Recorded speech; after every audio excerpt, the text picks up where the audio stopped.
नमस्कार. आजच्या कवितेचं शीर्षक आहे तथ्य.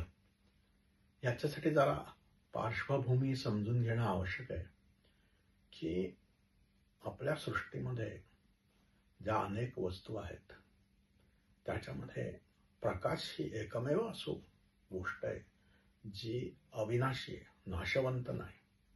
प्रकाशाचा जो प्रवास आहे तो चिरंतन काळ चालू राहतो. त्यामुळं आपल्याला अब्जावधी मैल दूर असलेले नक्षत्र, तारका पाहायला मिळतात, कारण तिथनं येणारा जो प्रकाश आहे लाखो वर्ष प्रवास करून मध्येच लुप्त होत नाही, चालू राहतो त्याचा प्रवास, म्हणून ते आपल्याला दिसू शकतात. असं त्याची किमया आहे आणि हे रूपक अनेक ठिकाणी वापरले गेले. भगवद्गीतेमध्ये, उपनिषद आणि वेदामध्ये पण वापरले गेले. भगवद्गीतेमध्ये 18 अध्याय आहेत.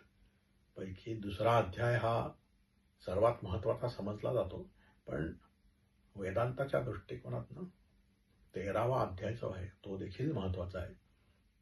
तर दुसऱ्या अध्यायामध्ये जो 16वा श्लोक आहे हा सगळ्या भगवद्गीतेत महत्त्वाचा समजला जातो. किंबहुना सगळ्या महाभारतामध्ये नासतो विद्यते भावो ना भावो विद्यते सतः उभयोरपि दृष्टान्तः त्वनयोस्तत्त्वदर्शिभिः. तसाच हा 13वा अध्यायामधला 33वा किंवा 34वा श्लोक, त्याच्याबद्दल थोडंसं मतभेद आहे. तो ह्या कवितेच्या दृष्टिकोनातून खूप महत्वाचा आहे की श्रीकृष्ण अर्जुनाला सांगतो, अर्जुना, जसं सूर्यप्रकाश हा सगळं विश्व असं प्रकाशित करतो, तसं या शरीरामधला जो आत्मा आहे तो हे शरीर असं प्रकाशित करतो. असा तो श्लोक आहे की यथा प्रकाशयत्येकः कृष्णं लोकमिमं रविः क्षेत्रं क्षेत्री तथा कृष्णं प्रकाशयति भारत. जसं रवी म्हणजे सूर्य, जसं सूर्य हा कृष्णं लोकमिमं हे लोक जे आहेत ते प्रकाशित करतो तो, तसंच क्षेत्रम क्षेत्री, क्षेत्रम क्षेत्री म्हणजे देह आणि आत्मा, असं त्याच्याबद्दल खूप अभ्यास करण्यासारखा 13वा असो. तर दुसरी एक गोष्ट लक्षात घेण्याची की सूर्याच्या पोटात जेव्हा प्रकाशाचा कण जन्म घेतो तेव्हापासून त्याच्या कडेपर्यंत यायला त्याला सहस्र लाखो वर्ष लागतात. पण त्याच्यानंतर तो ब्रह्मांडात भ्रमण करायला मुक्त असतो, तो अनंत चिरंतन काळ चालू असतं. पृथ्वीवर यायला त्याला केवळ 8 मिनिटं 20 सेकंद लागतात, प्रवास चालू राहतो.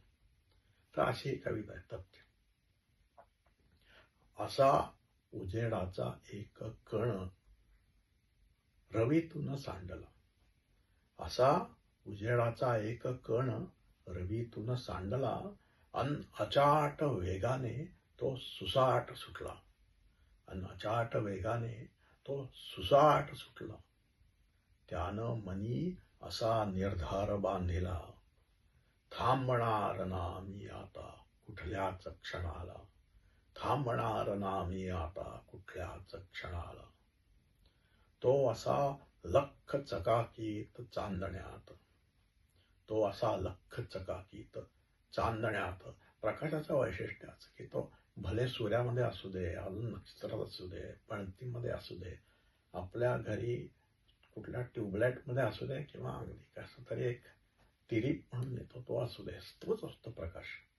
तो लख चकाकीत असा चांदण्यात कधी तिरीप होऊनी तो कोपरे प्रकाशित, कधी तिरीप होऊन तो कोपरे प्रकाशित. तो दिवसन रात्रीस नसे जुमानत. आपल्याला असं वाटतं की रात्र म्हणजे अंधार आहे वगैरे, वास्तविक अंधार नसतो. तुम्ही तिथं चंद्र उभा केला तो चकाकायला लागतो.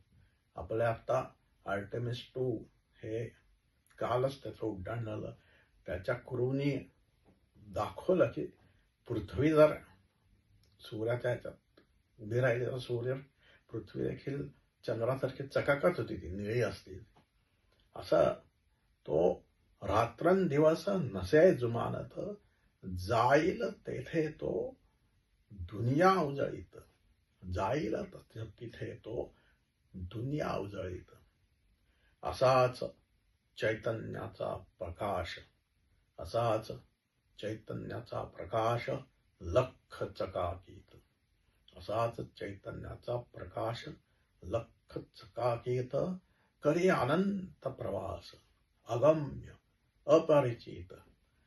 चैतन्य म्हणजे कॉन्शियसनेस, जे शरीरामध्ये असतं. कुठनं येतं, कुठं जातं, कसं येतं, काही माहिती नाही. करी अनंत प्रवास अगम्य अपरिचित. आणि जसं सूर्यकिरण हे आपल्या ॲटमॉस्फिअरमधून डिस्पर्स होऊन सगळीकडे जातात, तसं हा चैतन्य जे कॉन्शियसनेस हा सर्वत्र असा देहामध्ये असा असतो. अगदी बोटाच्या टोकापासून डोक्याच्या टोकापर्यंत सगळीकडे असा असतो तो.